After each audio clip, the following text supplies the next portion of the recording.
Hello, dear listeners. This is your host, Osheye. Thank you so much for all of your support thus far. This podcast has grown so much in just a few short months. We are absolutely awed and humbled at the response, and it is always a delight to read from you about the impact we are having. Please do keep them coming. And now, we are down to the last two guests for our first season. As we prepare to wrap up the season, I have a favor to ask. Would like your feedback to help us in our plans for the second season. What did you like? What didn't you like?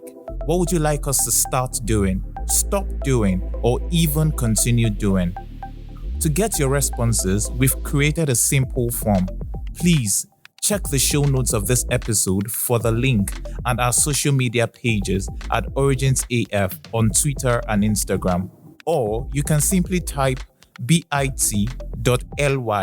B for banana, I for interview, T for tangerine, bit.ly/Origins Africa Podcast Feedback.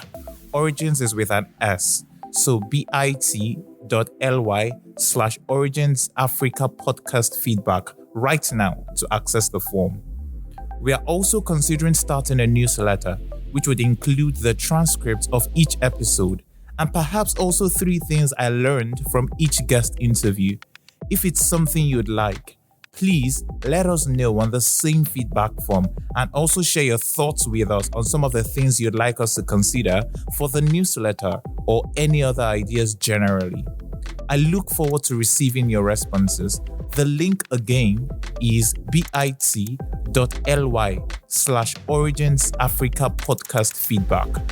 Thank you once again for staying on this ride with us. Enjoy.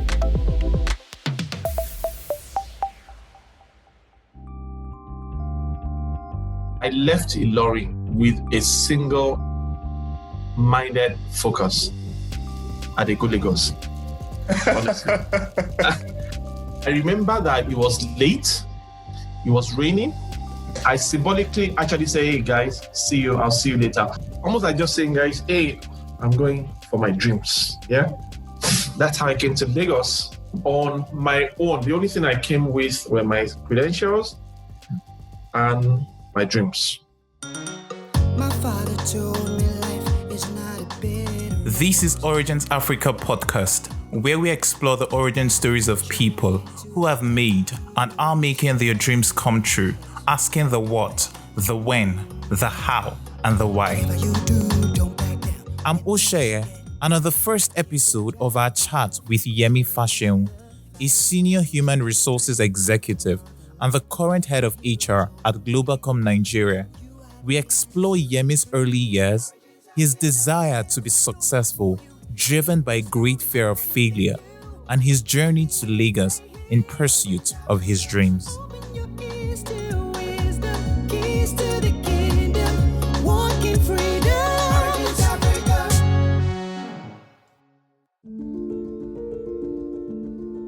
Yemi Faseun, YF as he's fondly called, is a senior human resources executive with over 20 years experience across the banking, telecommunication, and management consulting sectors. He has actually led a nomadic career life and is on his 11th job. He is currently the head of HR at Globacom Nigeria, a telecommunications firm. In fact, at the time we conducted this interview, Yemi was still going through his onboarding phase at Globacom. Today, YF occupies a number of leadership roles across various HR professional networks and is an elected Leadership Council member at the Chartered Institute of Personnel Management of Nigeria. He has also received several awards for his excellent contribution to human capital development in Nigeria. Curiously, YF didn't deliberately set out to be an HR practitioner. In fact, growing up, Yemi didn't have any particular career in mind. He, however, knew that he didn't want to be a teacher like his mom. All Yemi wanted was to be successful.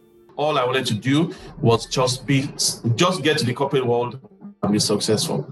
That was my driving force. So if anybody asked me when I was in school, even when I was at the university, what do you want to become? Honestly, I'll just say, just to be successful. My focus was on the future. Again, my dad used to buy Daily Times a lot in those years. And every time when he was done with reading, I'll pick it up, and guess what I was always looking at? Vacancies in the newspapers.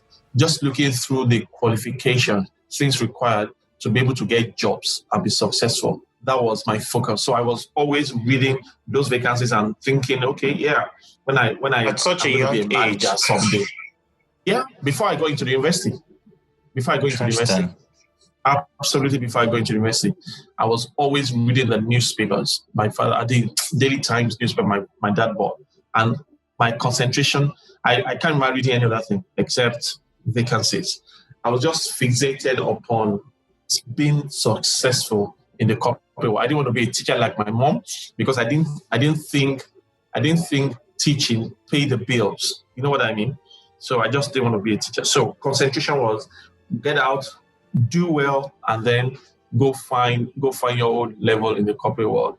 So yes, no particular career goal in mind at all, not in any way. I would be lying if I say to anybody I wanted to be an HR person or doctor or lawyer. No, I only wanted to be successful in whatever I found myself doing.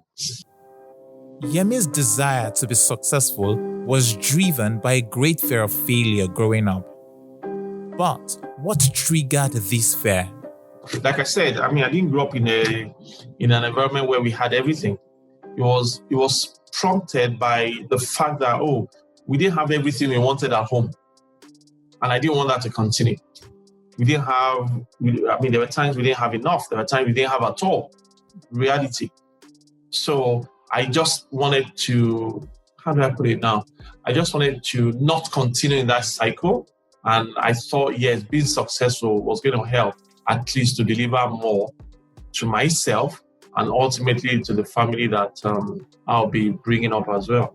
So there was that huge fear of you got to do well, you got to do better, you got to be successful. That has been my driving force, my driving passion. In addition to the grace of God, which has always been fundamental for me. Yemi still has this fear till this day, even with all the achievements recorded. Still today, fear of failure. He hasn't gone. Even with all the successes you've recorded. I haven't recorded any success. I'm still on a journey. I'm not anywhere yet. The journey is so far ahead. So far ahead. Sincerely, so far ahead. I have never seen myself as successful. I am not by any stretch of imagination a successful person. I am still on a journey.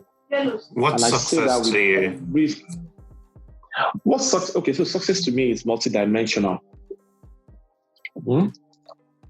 So there is success in career, there is success from the family perspective, there is success from the religious perspective as well, the social perspective, there is success. Parenthood, in fact, how I classify my relationship with my family, especially the kids, is to say that it's a divine responsibility. So I can't be successful in career and then I'll be failing at the home front. So it's multidimensional. I think it was Stephen Covey who said that success is like juggling 5 to 7 balls at the same time. And guess what? Those balls are all made of glass. If one of them drops to the ground, what happens? It shatters. So you can see that it's a daily balancing act to be successful. I don't even know how anybody can say that he or she is successful yet.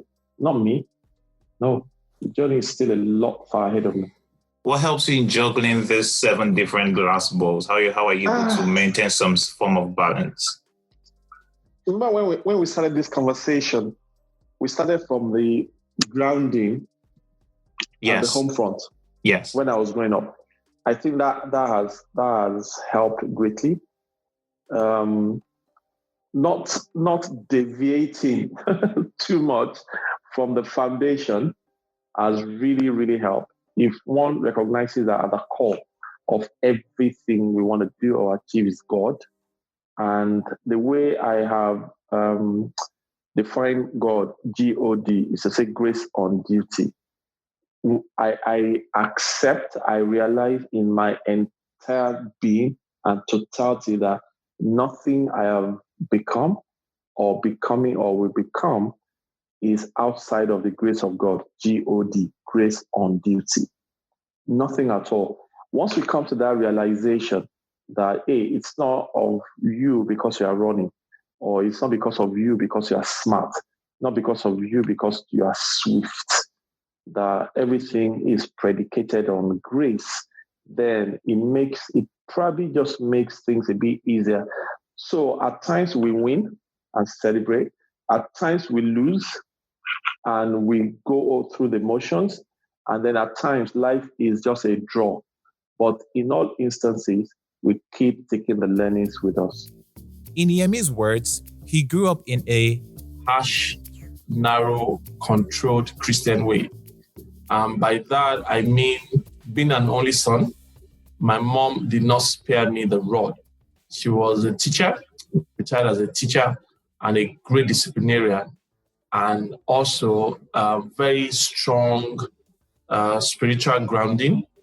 And she made sure that, that this phrase in the Bible, spare the rod and spoil the child. Despite being her only son, she did not spare the rod so that I wasn't spoiled. So really, it was within that controlled framework that I grew up as a young guy. My existence was rolled around three areas: church, school, family. So it was always around go to school Monday to Friday, midweek service, Tuesday and Wednesday, and then go to vigil on Friday, Sunday, church in the morning, church in the evening, and then the cycle continued again.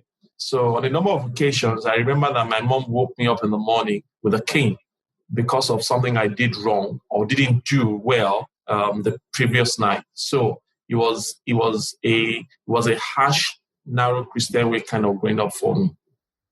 Okay. And how about your dad? My dad is dead now, passed on about 22 years ago, exactly a month after my wedding, and that was also the day Abiola died. So my dad's influence was there as well, but I think his influence was more from the spiritual perspective. I can't remember any day that my dad did not wake up at about 3 a.m. and praying till about 5, almost like every day, unless he wasn't feeling well or he was ill or something, every day. So yes, I could say that he held the spiritual side of things while my mom was dealing with the domestic and bringing up the kids' sides and all that. Yemi's mom had the greater influence on him. My mom was not just a teacher, but also an educationist. And she drummed those nuggets into my ears every time. You want to be what you want to be, then you've got to work for it with the foundation on God. And I do say grace only, hashtag grace only. It's not because I picked up those words or the phrase recently. It's something that's been with me since forever. The foundation of everything I want to be, I want to do, I want to go become has always been God. And that was influenced from my mom. And also in terms of doing well, she was bent on me turning out well. At some point, I was almost derailing from doing well, so to speak, because of my love for soccer. But my mom would not allow me. You want to be a footballer? I didn't even think I wanted to be a footballer. I didn't think so. I just enjoyed playing the round leather game.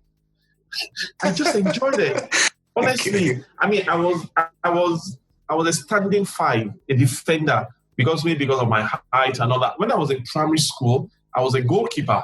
I think I was a goalkeeper for the school. When I was in primary school, I went to school in Ibadan, primary school, Victory Primary School, Okado Ibadan. Goalkeeper, and then at some point I became a striker. I loved scoring goals and I loved dribbling. After a while, I settled into a standing 5. I mean, when we played set, what we call set in those years, as young guys, right? Anytime we were about to choose players for the set, I mean, if they don't call me first, they will call me second. That was how strong my love for football. I'm not kidding you, brother. I'm not kidding you. That was how strong my love for football was. And it, at some point, it began to conflict with what I should be doing academically. But like I said, my mom would not allow me. She wouldn't allow me. She just made sure I stayed on the right path throughout the journey of my academics. Interestingly, Yemi's love for football heralded his first encounter with failure. I considered myself as brilliant. People considered me as brilliant. Primary school into secondary school. So maybe that also got into me in addition to my love for soccer. So, I mean, I was in my top 5 in class up till the time I was doing my school certificate at Loyola College. But you remember those days when we did WAEC? I'm not sure if you witnessed the same thing, Chair, but we would do part 1 of a particular subject in the morning. We'll take a break and do part 2 maybe in the afternoon. I'm not sure. Yes. I also did that. I don't know if it's the same thing now as well. There you go. So, you know what Yemi Faseun did between the time of break, end of part 1, and start of part 2? Are you serious? You're playing football? Soccer. I'm not joking. I am not kidding you. So I was that brilliant, according to even what my colleagues of 42 years ago could say about me today. So I had that belief that, I mean, is it not the same exams we have been passing and all that? Between part 1 and part 2, when guys were reading and all that, Yemi Faseun were playing soccer. By the time results were out, guess what? I had only 4 credits. My first experience of failure, real life failure, it stared me in the face, reality. And that couldn't take me anywhere. I couldn't go to the poly, I couldn't go to the university, and all that. Again, thank God for the love of the mother. My mom made sure that with that result, after all the words of disappointment and all that, she found a way to enroll me to do A-levels at Government College. And that was my saving grace. Failing was a saving grace. Going to A-levels was, if I could use the word, preordained, sincerely. Because if I had managed to have my normal 5 credits or whatever in school, I wouldn't have learned anything. But God made me fail quickly, early, so I could learn. And honestly, looking back and connecting the dots of life backwards, I am absolutely grateful for that experience. So how was A-levels experience up until you got to the university? So now, Government College, A-levels, and it was there that I started to learn to be sober about academics gradually. Not that I stopped playing football, I won't lie to you, but at least I was taking things a bit more serious. During A-levels, I could sit down to read because it was quite advanced. I mean, rather, this was me who struggled through O-levels to make my school cert and now A-levels, but at least some sort of there's some sort of seriousness to my approach to my academics. But guess what? By the time I was writing my A-levels, I was still writing my O-levels. Remember, I had 4 credits. Yes. So I was writing O-level, but I wasn't still making more than 4 credits. If I combine 2 papers, I still didn't have more than 4 credits. Still couldn't get me to university. So lower 6, upper 6. By the time I finished upper 6, number 1, I didn't still have enough credits to go to the university, and I didn't have enough units, A-level units, to start direct entry. So after A-levels, I was at home. I stayed at home for 1 full year. And guess what I did? That was the time I now concentrated fully on my O-levels. I learned how to go to the library at Dugbe in Ibadan, to sit in the library to read for an exam. I learned how to take a subject that we did not take at Loyola College, commerce. I took it on my own, got the textbooks, read it on my own, and I made an A2. when I didn't have enough O-level to go ahead or enough A-level credits to go ahead. That was a defining moment. If I had missed it that year, I'm not sure exactly how things would have turned out. But that's why I said, thank God for those moments, because I failed quickly, learned quickly, failed forward, and then I went back on track. So it was after then I had enough credit. I think maybe about 7 now, enough credit if I combined the 2 papers, and I was able to also make my jam, and I went to Ife to read English. Bearing in mind that Yemi's single goal was to be successful, how did he settle on studying English language at the university? I mean, it was becoming difficult. I wanted to do business admin at some point, but I struggled a bit with mathematics. In fact, it was only that same year that I did, that I settled at home to read by myself, that I eventually made a credit in mathematics. It was always P7, P8, or F9, right?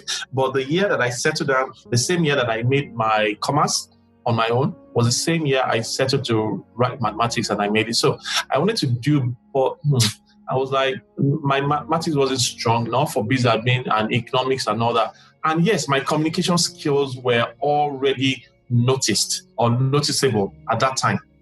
People actually were already telling me at that time that I speak very well. You know what I mean? So from that perspective, it just occurred to me that, okay, if I can't go do business admin or economics or accounting, those are the things that were very popular in the vacancies of newspapers in those years. Believe me, accounting, business admin, economics. But because my mathematics wasn't strong, well, I settled for English. And I mean, my job score wasn't that bad. I think I scored 259 actually to study English in Ife, 259. So that was really what prompted me to settle for English, because my mathematics wasn't that strong. Did you have any guidance, or it was something you decided on by yourself? Never had a career guidance. Never had a career. The only thing I might say was that I had these cousins that were very close to me. The Olois, they were first cousins. They are first cousins, and we were all growing up together. From the oldest to the youngest, we're almost like within the same kind of age range. And as they were leaving secondary school, they were going to university, one after the other. You know what I mean? So it was almost what's what I'm looking for now, a motivation kind of, that I also need to do well, or I needed to do well at that time. So that was some sort of motivation, but there was no engagement, no communication with anyone at any point in time to say, let's guide you from a career perspective. Not at all. What of your mom? No, not at all.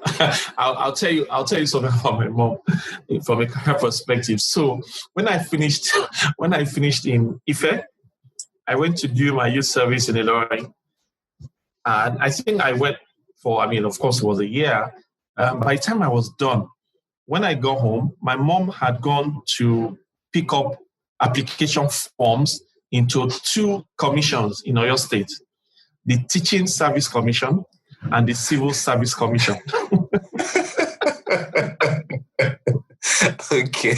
I'm not joking. The day I get home, the day I speak with her again, I'll remind her this story. She picked up those 2 forms. As soon as I got home, she just gave them to me. Till today, I didn't feel my name on any of those forms. I just looked at the forms and I said, thank you, Mommy, but that was it. I didn't even feel my name as in the number one thing to feel. I did not bother, because I knew that wasn't what I wanted to do. I just said, Mommy, no, I'm not working with any commission, Teaching Service Commission, Civil Service. No. That was a genuine, very genuine and interested, focused concern for a child or for a son, right? But it just didn't match the things that were in my mind about the future for myself. Don't forget that I didn't know exactly what I wanted to do. Yes, but I wanted to do it. I wanted to go into the corporate world. Teaching Service Commission and Civil Service Commission in Oyo State both did not match the plans of the future for myself. And I did not bother to fill the forms.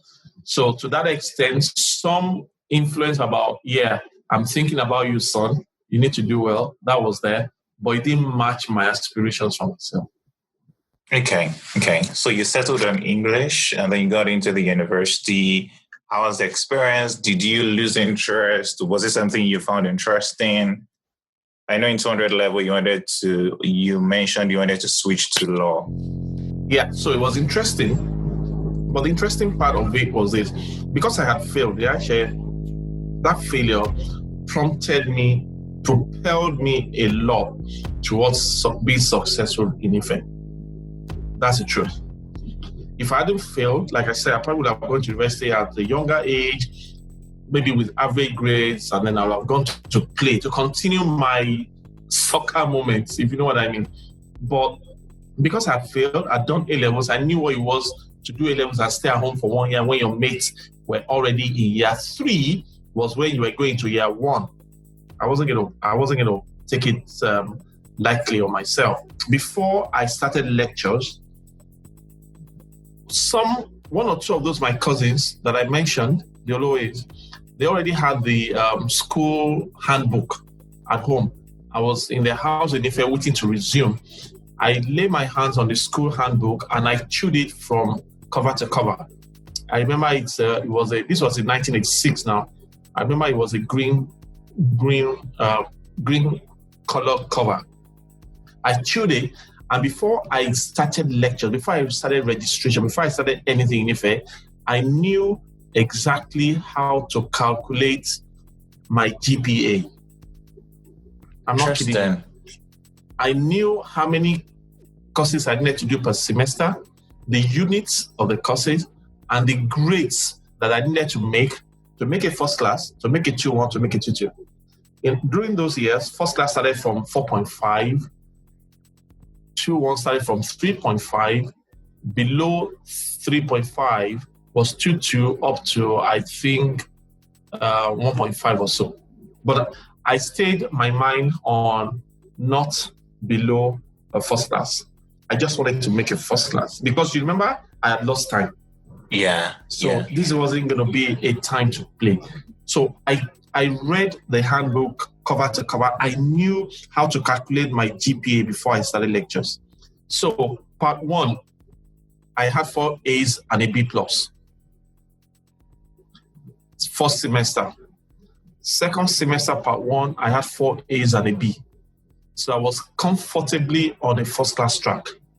And that might be one of the reasons why I wasn't allowed to change to law by my department, because their departments don't tend to release their best students. Remember? Oh, okay. So nothing. It wasn't because I didn't know anyone or because it was what's the word I'm looking for. It was done intentionally. No, it was just because they didn't want to release one of their best students. So I couldn't change law. Because I couldn't change law, I remember that before I even did A-levels or while doing A-levels, I was looking through newspapers and I was already seeing vacancies. And guess what? At that time, for almost every managerial position, you will see it clearly. First degree in the social sciences or the humanities, and MBA would be another advantage. Always. An MBA would be an added advantage. It just stayed with me that this MBA, I must do it. So when I couldn't change law in part 2, I just settled to go do MBA. And that was in 1987. I settled in my mind that the future for me was going to be to do an MBA. So I left the disappointment of not changing to law behind me, and I faced my English. Ultimately, I didn't make a first class. I made a 2-1. Okay. But I made a 2-1, and that really, really helped. It helped in terms of the opportunities that now came my way later. And like I said, I am grateful for the fact that I failed early and I quickly learned my lessons. Remember that if there was one career Yemi was certain of not pursuing, it was teaching. Well, NYSC came and fate seemed to want to put Yemi's resolution to the test. What happened and what did Yemi do? Our words and our thoughts, they are like messages to the universe. the things that go through our mind in thoughts and also the words that come through our mouth, they are like messages we send out to the universe. And I am a firm believer in the fact that the universe takes those words and use them to manufacture or shape our reality, and then they get delivered to us ultimately. I was posted to Abuja for my NYSC. And I did, again, I was into football. I was into volleyball. I was into basketball. I was everywhere in camp in Abuja. I was really everywhere. So before the end of the orientation, this was orientation, before the end of it, the government realized that there were too many youth corpers in Abuja, and Abuja did not have the facilities to accommodate all of them. So just about a week to the end of orientation, we were instructed to go ahead and change to any state of our choice in Nigeria. That was a blank check. Any state because it wasn't of our own making that we were in Abuja, and there will be no space for us. The government allowed us, the Directorate of NYC allowed us to change to any location of our choice in Nigeria. I picked up the form, and because one of my cousins that I mentioned earlier was in Ogun State as a lecturer at College of Education. I feed Ogun State, so I could stay with him and do my NYC and all that. I didn't submit that form. I tore it. You know why I tore it? No. Because I said to myself, no, Yemi, I mean, you are popular in this camp. Everybody knows you, the platoon commanders. You play football, basketball, and all that. They'll post me to somewhere great in Abuja. I will stay in Abuja. Those were my thoughts. I'm telling you. So I did not fill the form eventually. I decided to stay back in Abuja. But fast forward to last day in camp, that moment when they hand you your deployment letter, I opened mine and I saw posting Government Girls Day Secondary School, Gwagwalada, role English teacher. I want to die. I wanted to die. I was like, life offered me an opportunity to get out of this place, to go to Lagos. Everybody was going to Lagos. I missed that opportunity. See what has happened to you, Yemi. Go and teach at Government Girls Secondary School, Gwagwalada. I'm like, no ways. This is going to be like, my mom was a teacher, she did English, and now I'm going to continue the tradition in the family. No ways, So, you know what I did? It was now time for me to work out my way out of Abuja myself. I remember that I had to go to NYC camp. I had to find my way to know somebody around so that I could work my redeployment out of Abuja.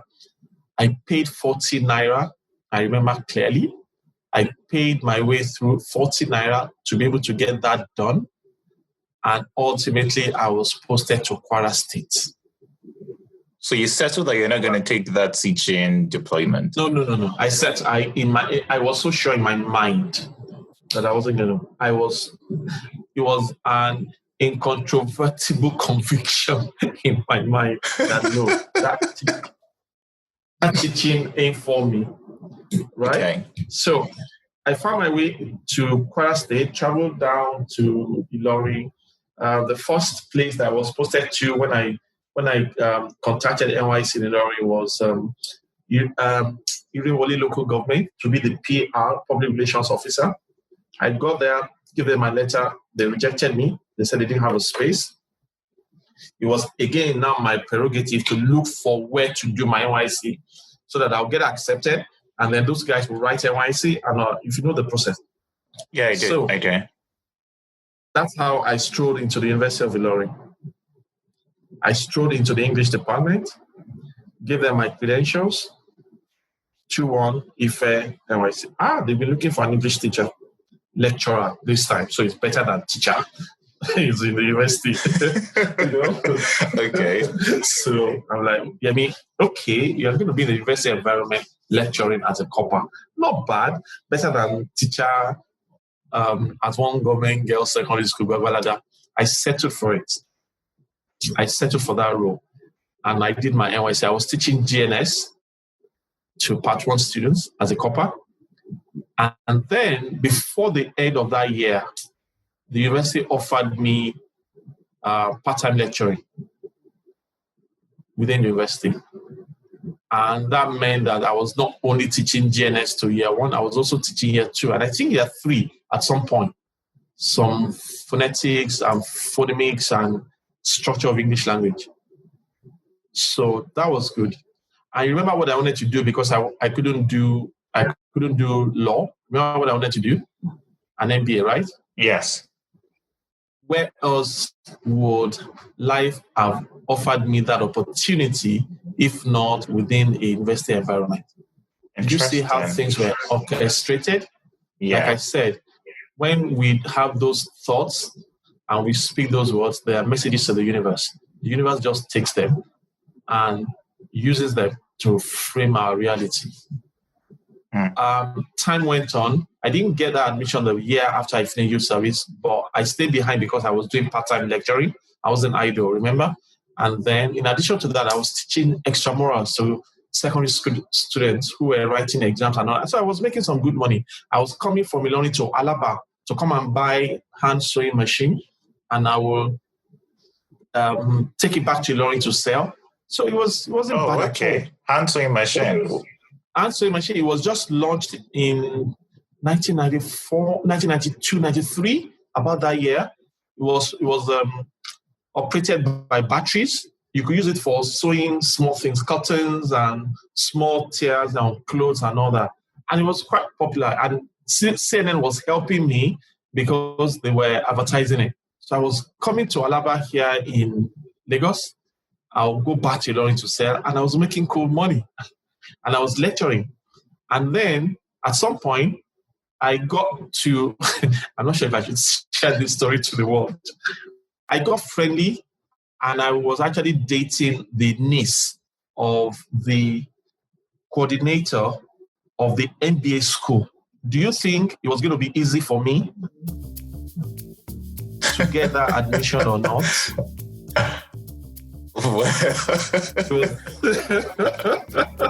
I wanted you to answer yourself.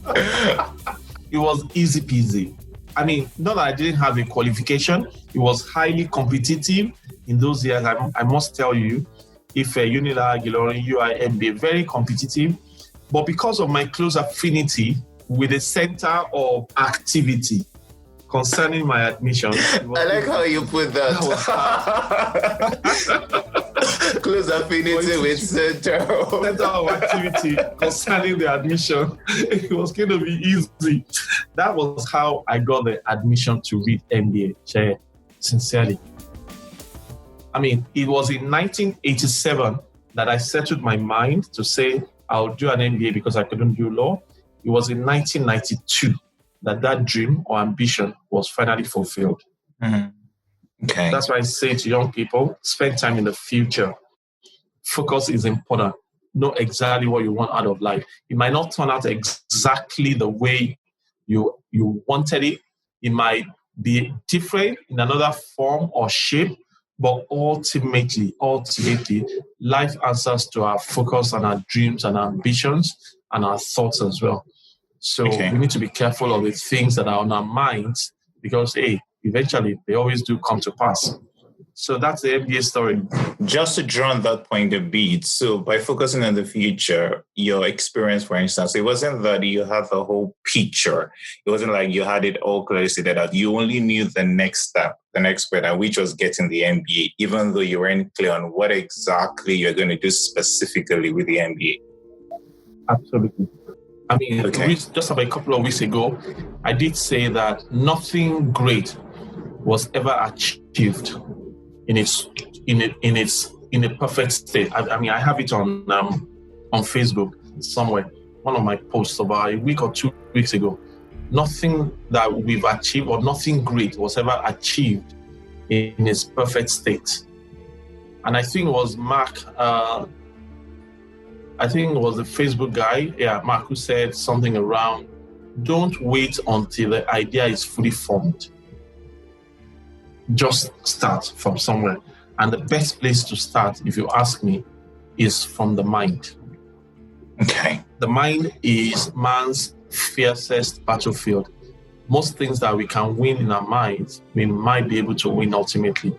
But we just have to have an idea of exactly what we want to do. How it will pan out ultimately, we might not have the blueprint for it, but the universe will print it out ultimately for us. So Yemi finished his MBA, packed his bags, and traveled to Lagos to pursue his dreams. I remember the day I finished.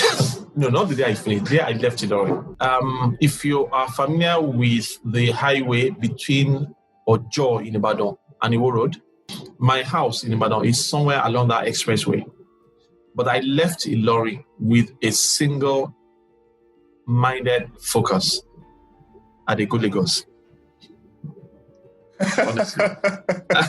I remember that it was late, it was raining, but I just moved past that house in Ibadan. I just faced Lagos. At some point, because it was late, there's a way you could actually, if it was during the day, you could see my house. If you stretch in a car or a bus, you could see my house on the expressway. But I metaphorically or symbolically actually said goodbye as I passed that point where I could see the house, but I couldn't say it.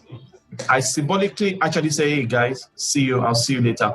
Almost like just saying, guys, hey, I'm going for my dreams. Yeah.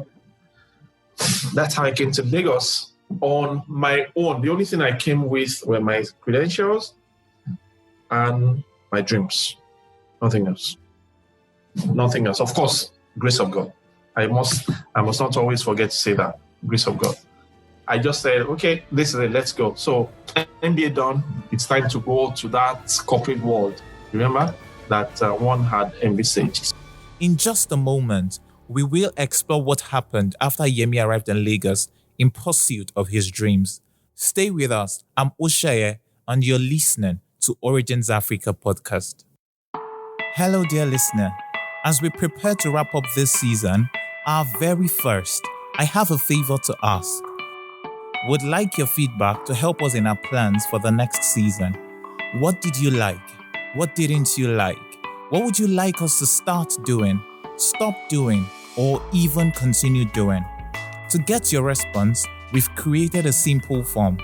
Please check the show notes of this episode for the link and our social media pages at Origins AF on Twitter and Instagram.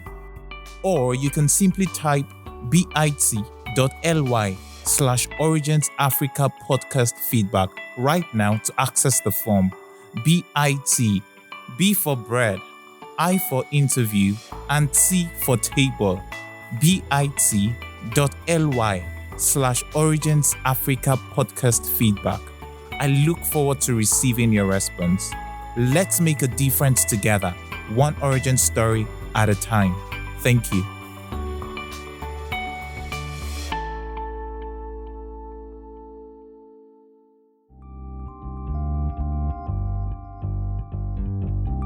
Hi guys, welcome back to Origins Africa podcast. It took about 2 years for Yemi to complete the MBA program in between strikes and all. So, he finished in 1995 and came into Lagos. But what happened once Yemi got into Lagos? Remember that I did my first degree and I made a 2-1? Yes. It offered opportunities for me to write tests of good organizations in Lagos once I arrived in Lagos. Okay. I was staying with a cousin of mine. Good opportunity. So I wrote GTB, Intercontinental Bank. I think I even wrote PricewaterhouseCoopers because every time I submitted my CV and they saw a 2-1, you know what I mean? They would invite me for a test. I wrote Athlone, now KPMG. I wrote Zenith. I wrote all the banks. Some banks that I can't remember their names. Some of them are now moribund. But I was writing tests and I didn't give up. After some tests I passed, Went for the interviews, didn't make for the interviews. Some tests I didn't pass and all that. But I didn't give up. Between 95, I must have done up to like 10, 15 tests. I was just writing those aptitude tests. Because again, remember, I was Oyo on my own. True. So now, fast forward to early 96, I saw an advert on the pages of newspapers by AT&T Global Information Systems of the US. They were looking for sales executives. And they wanted a 2-1, age 26 or younger. I applied.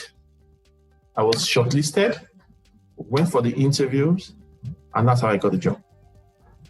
I think about 40 of us started that journey in the morning. At about 6:30, 6:45, the day of the interview, by 7 in the evening, about 5 of us were successful up to that stage. Various stages of the interview. Took a whole day, almost like what you could call an assessment center. 5 of us were successful. A couple of weeks later, I got an offer from them. And I was seconded to a company called TMJ Systems and Lines Limited. And that was how I started my first job as a sales executive. So you could see that there was no planned career path. I wanted to be a banker or accountant. No, I just wanted to be successful. So that was what life offered me first, to be a sales executive. And what I did basically was to sell computers to individuals and SMEs on the streets of Lagos and also some corporate organizations. I learned a bit more than just selling. I learned networking, putting cables together. When we got jobs, we were also requested to do some implementation of the system integration and all that. I remember climbing roofs to get cables at UAC. Got some deal with UAC. We were linking laptops to the server. In those years, the server was big and massive.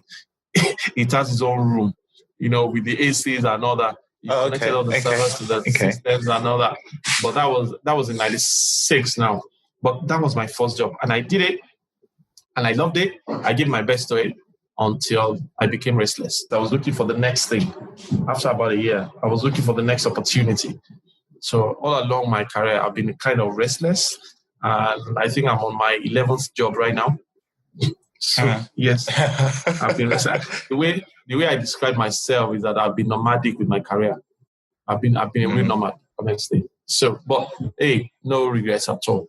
Absolutely no regrets. So how were you able to transition from sales, your first job, into HR? I did transit from sales to HR. I transited to a company called Tequila Nigeria, a direct marketing and experiential marketing company. Again, adverts on the pages of newspapers, late 96 or early 97. I applied. Again, 2-1, looking for client service executive, client service managers. I applied for the client service executive role, went through the process. The business was founded by a great guy called George Thorpe, one of the best guys I've worked with so far. We went through the interviews, and by February of 1997, I joined Tequila as a client sales executive. And we did some work. We did some good work around the market. We were doing Sats and Jazz. In those years, we were doing Rodmans of Paul Mall, what we call Rodman's Groove. We took Rodmans around about 19 states in Nigeria. And we were promoting brands using music. We took Two-Face and the Plantation Boys around. In those years, must have been 98, 97, 98. We took them around to support the brand. Great stuff. 3 years of direct marketing, and I had fun. Yeah. And then after that, started becoming restless. By the 3rd year, and shared my CV with somebody. The Tequila job was actually, I think till today, the last job I applied for. Every other till now has been through referrals or some sort of mention. So shared my CV with a cousin of mine. Again, one of the Olowe's, one of my first cousins, Benga Olowe, credits to him. Shared my CV with him. He shared it with somebody at Rolly Pogosin. The role was pseudo HR, not HR per se, pseudo HR, some sort of HR admin or HR, like I don't even want to say it was HR operations. What we were doing then was to help clients settle into the country administratively. Clients of Arthur Andersen, when they came into the country, they would need space to work, they would need accommodation, they would need visas, they would need some sort of secretarial help and all that. So our job was to help them settle into the country. And when my CV was shared with Rolly, I had not done anything HR or pseudo HR or admin before. She looked at my CV and invited me. I went through the process and I got a job. So I have made a post about Rolly Pogosin before. She was one individual who gave me a chance. Yeah, she paid it forward for me. She really paid it forward by taking a chance on me. And I mean, it's a gesture that will remain with me for life. I really wish I could see her again someday soon and just say thank you. But I have acknowledged her both on Facebook and on LinkedIn to say that, yeah, if anybody paid life forward for me, it was Rolly Pogosin. So I joined that department. We called it Andersen Business Support.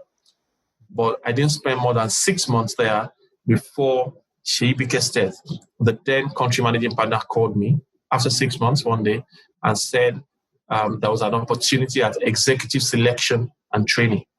That was another department that we were going to kick off because clients were saying, hey, when we come into Nigeria, we also want you to recruit for us. You know what I mean? And they were not just going to be administrative or junior roles. I mean, we want you to actually help us get the workforce to put together for the organization. So Sheyi positioned that department with me and asked if I wanted to join. I'm like, oh, sure, why not? That was how I moved into the HR space at Arthur Andersen, starting with executive selection and training. So Yemi did 3 years at Arthur Andersen. From there, he left to join Vic Lawrence and Associates, an HR consulting outfit where he spent 10 months. Now, this move certainly wasn't an easy one. Moving from an organization that was in maybe about 28 countries or more, that talking about Arthur Andersen, with a workforce then maybe at about, I think, was it 78,000 or 7,800? I can't remember precisely. To go into an organization where it was a workforce of 2. It was just Moabudu and I. Okay, maybe she had a PA at that time. Okay. It was just the 2 of us, right? So you can imagine that it wasn't going to be an easy decision. Because again, if people thought, what's going on with you? You've got a great career going on with Arthur Andersen. Why do you want to go into an unknown, seemingly unknown organization? And I wouldn't say it was fear of the unknown, but again, it just sounded stupid, if you know what I mean. Not too many people make such career moves. But hey, I mean, that was something I was looking for. This job was through referrals. I didn't apply. It was somebody who said, hey, venture capitalists were investing in the business, Vic Lawrence, about 100 million naira then in 2002. And therefore, the owners, the venture capitalists were going to become owners as well. They were looking for somebody to work with Moabudu to take the business to the next level. That was how it was positioned with me. And I, okay, why not? Let's see. You remember? Nomadic, take risks. I just said, yeah. Let's try this. It was risky. It was a risky move, but no doubt that again, I don't have any regrets. We always will learn from one experience and another. So what did you learn from it? What did I learn from it? Yeah. Okay, I'll give you an example. So sometime in the course of the year, I was at my desk in the office, and then Mo came to me and said, okay, we are doing HR consulting and all that, but if we're not getting training and consulting, what else can we do? I should think about it. And a couple of hours later, an idea just hit me. And I said, let's do voice it. 2002 was the year, or 2001 was the year GSM started in Nigeria, when MTN came, followed by V-Mobile. And I said, nobody had at that time gotten feedback from consumers about their experience with GSM. Why can't we approach MTN and say, let's try and get a voice of customer and get feedback from them in terms of their experience across the country? Interesting. So I said, let's do voice it. As in, voice your opinion, voice your feedback. Yeah, got it. She was excited. We took the idea to MTN. MTN was switched on immediately. Our office became a call center. They provided phones. We got undergraduates and maybe youth couples. We got them together. And we got the database of subscribers from MTN. And we were calling their customers to get them feedback. We made good money. And it was a novel idea. So if one could leave that behind, no regret at all. Absolutely no regret. See, when we're pitching for jobs, the modus operandi was Mo carrying the laptop, Yemi carrying the projector. That was Victorious. Before we started adding other people later. So it was fun. It was fun to learn from a small organization and how things were done. At Athronessin, I made pitches as well, but I didn't make many pitches. I was executing, basically. I was more executing. But at Victorians, I was close to business development and to some extent, business management. Okay. You see what I mean? So that led me into a kind of leadership position, kind of in that organization. So no regrets at all. From there, Yemi joined Standard Chartered Bank in October 2002 as a resource manager, and it was there he made a lateral move into a sales function. So 2002, I joined Standard Chartered. Then sometime in 2005, 2005, as a resourcing manager for Standard Chartered, I advertised a role, sales manager on secured lending in the organization. We needed to fill that role. I advertised it the first time, nobody responded in the entire bank. I advertised it the second time, nobody responded to the internal advert the second time. And the grade of the role was exactly the grade I was on at that time, manager. So it wasn't a promotion in any way. But you know what I did? I walked up to my boss and I said I was ready to do the job. From HR to sales manager on secure lending. My boss then, Isioma Ogudazi, was like, sure, why not? She agreed, and I went to do that role for 1 year. Regrets? Why did you decide to take up the role? Because remember that I started in sales. Yeah, so you missed it. That's one. Okay. Let me tell you one of the real motivation to take on that role. Apart from the fact that I had sold before, it was a role that was going to be based on relationships, one. And two, it was a great product. The product was targeted at individuals in certain organizations, pre-qualified organizations. All you needed to do was to come to Standard Chartered, or we would even come to you and tell you that a loan is available because you work in a certain organization. No collateral, nothing. But because you work at, for instance, MTN, you have access to that loan. And all I needed to do was to have an arrangement with the HR of MTN, for instance, so that you will open an account with me and I can remit my monthly payment from your salary into my portfolio. Easy peasy, if you ask me. So I was quite surprised that nobody in the organization was interested. I saw it as a novel product in the market. Nobody had done it. So many banks are doing it right now on secure lending, but no one had done it. As of 2005, it was brought into the market by Standard Chartered. And I'm like, why are people running away from such a product? It might not be easy sell, but I think the product will sell itself in the market. And that was the reason I said, let's do this. Why not? And absolutely no regret. I was actually happy I took that decision. Most of the relationships I have built, right, over the years stemmed from that particular 1 year as sales manager on secure lending, because I was approaching different organizations to say this product is available. I made loads of friends and acquaintances at V-Mobile, MTN, Mobile, some at Shell, because we pre-qualified those organizations that were in sync with the realities of lending and borrowing, if you know what I mean. It wasn't just for anybody. But I built greatly. I remember that at V-Mobile, we sold loans worth about 300 million in maybe 6 weeks, because it just looked like the market was waiting for this product. You know what I mean?